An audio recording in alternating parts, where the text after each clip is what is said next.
Hey folks, it's Ben Armstrong, and I want to talk to you about end times prophecy and Babylon, the Babylon of Revelations. And is this Babylon actually representing America? It's a very interesting question. You can come to your own conclusions, but I'm going to lay out why I believe that America is the end time Babylon. First of all, the end time Babylon has to be the economic hub of the entire world during the end times. So if we are entering the end times, then there would be no doubt that America fits that bill right now.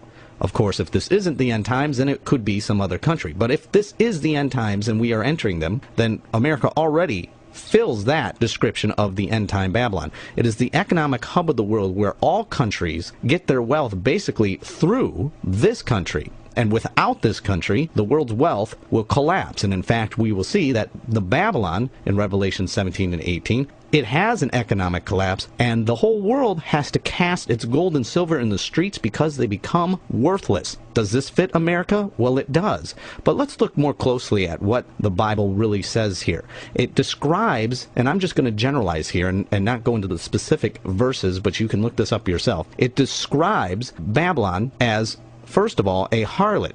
The harlot is pictured at the beginning of Revelation 17 as riding the beast. Now, we all know the beast represents the Antichrist, but it also represents an end-time world system, so it has dual meanings. The harlot is clothed in purple, which represents royalty, but it also represents religion, and many scholars will say that the harlot is a representation of not just a country, because written on her forehead, it is written mystery, Babylon the Great, the mother of all harlots. So we see that this harlot is also connected with Babylon, are kind of one and the same. It is the church within Babylon. Now, many scholars have described the harlot as the Catholic Church because she is pictured as being very wealthy. She is a wealthy harlot, clothed in purple, so they were looking for a religion that was wealthy. I don't believe that this is necessarily true. I believe it is describing overall all of the Christian church, especially the Christian church within Babylon. That is why it is written on her forehead. She is a wealthy church, but she is called a harlot because what is a harlot? A harlot is somebody who whores themselves out. They are married,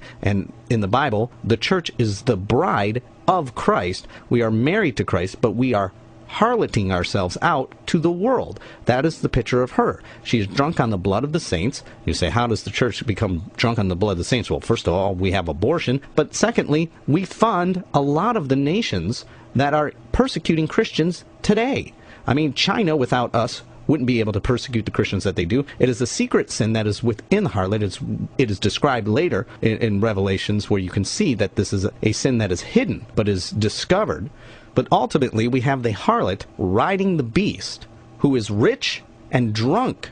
So she's in this drunken state, and it says she's drunken on the blood of the saints, but she is in this drunken state, so she's unaware that she is riding the beast. Now, you would assume that this means that the harlot and the beast are good friends and are collaborating with one another. But later on, it describes the beast as hating the harlot. It wants to make her barren and desolate and devour her flesh.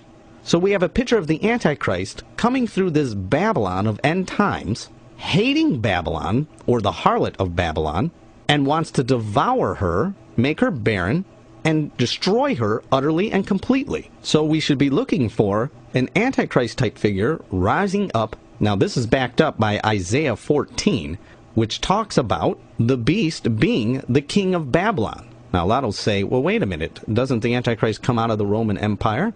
Yes, I believe that's true too, because I believe the end-time Babylon is part of the revived Roman Empire, which I believe America will be part of the revived Roman Empire. This is why you see in Daniel this picture of the statue of the Roman Empire breaking up into several different pieces. It is representative of the legs of the statue, and the final empire is represented as the feet, which is a short period of time. It's the 7-year period, and the 10 toes of the 10 kingdoms. But notice how they are separated. They are not together like all the other empires on the statue. They are separate. The Roman Empire was divided, separated into different colonies. That's why the legs are broken up into iron and clay. And then the revived Roman Empire is the feet, which is the countries that used to make up the Roman Empire and their descendants, the clay and the iron, put back together but yet separate. I believe that is a division of the ocean, meaning they're in two different places, but yet they're going to revive into one empire. America is on one side of the ocean, who was settled by Roman descendants who first settled Europe, then settled America. So when we revive, you're looking at a revived empire with America and Europe making up most of it. Now, if the end-time Babylon represents America within that Roman Empire, revived Roman Empire, you can see that the Antichrist can fulfill both those things. Many times in prophecy, people will argue one point or another, and they'll both seem right, and they don't realize that they're both right. Instead of arguing, well, because one is right, the other one is wrong, or vice versa, we should be saying, if they both are supported by the Bible, how do they both fit together? Then you'll get an accurate picture of what to look for. This is what many fail to do, and what I am trying to show is that even though there are people saying different things about the end times, if the Bible supports it, let's figure out how they all fit together. Just like I do believe that Islam is the Antichrist end-time religion. If you study Islam and its prophecies, it directly parallels 100% with the Antichrist's end-time religion. I don't have time to go into all those details, but it directly parallels, and I believe that Islam is the end-time religion of the Antichrist. So understanding all these things, how can they all be true? Well, many would have said, how did Jesus come out of Bethlehem, but also come out of Egypt, and also be a Nazarene? Yet Jesus did all those things. Bible prophecy many times lays out several different scenarios in which all have to be fulfilled so that you are not confused that it is actually happening in your lifetime. Because the chances of all those things being fulfilled in one man are so low that when they are fulfilled, you can be assured that prophecy has been fulfilled. That is the same with the end times. You are looking for the king of Babylon, so we have to find out what Babylon is. I believe it is America. You're also looking for somebody who is going to have an end-time religion and the parallels to Islam, because I believe it is Islam that is the end-time religion. So you're looking for someone who has a link to Islam, and somebody that can come out of the revived Roman Empire that unifies, and someone that can bring peace between Israel and the Muslims. Now, that means the Muslims must like this person, and the Jews must like this person. For this person to be able to bring peace between them both sides would have to trust this person. Now, as we can see, somebody was just elected president of the United States who is loved by Jews and by Muslims. He also has the Muslim ties, which fits Bible prophecy. He also is rising up in America, which I do believe is Babylon, the economic hub of the world.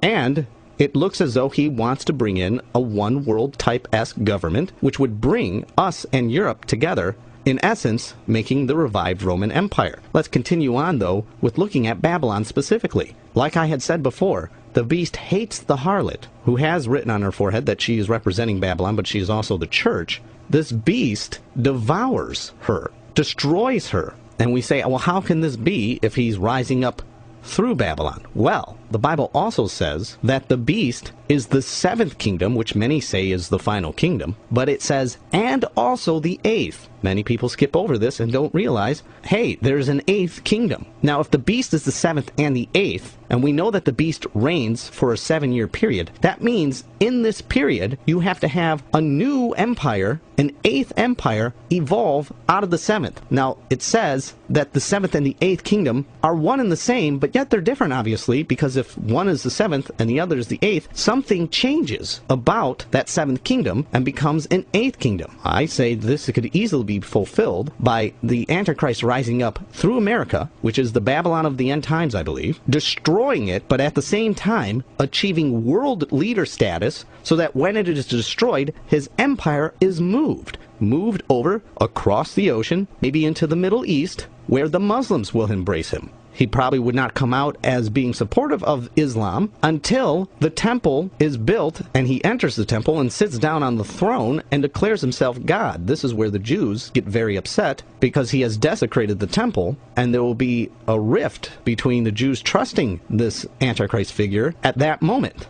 They will not trust him anymore, and I would believe this is more of his coming out party, that he has deceived the world, and then at that time he would embrace Islam. Now, it might not happen exactly this way. I'm just giving an overview of how these things fit. There is so much more evidence that can support what I am saying, but I do not have time to go into specifics or details, but I am available to do speaking engagements on this topic where I can become specific and point out the verses specifically and go into great detail proving that what I'm saying is supported immensely by the Bible. Please visit my website, thebenarmstrongshow.googlepages.com, and contact me if you're interested. Thanks, and be sure to pray for America.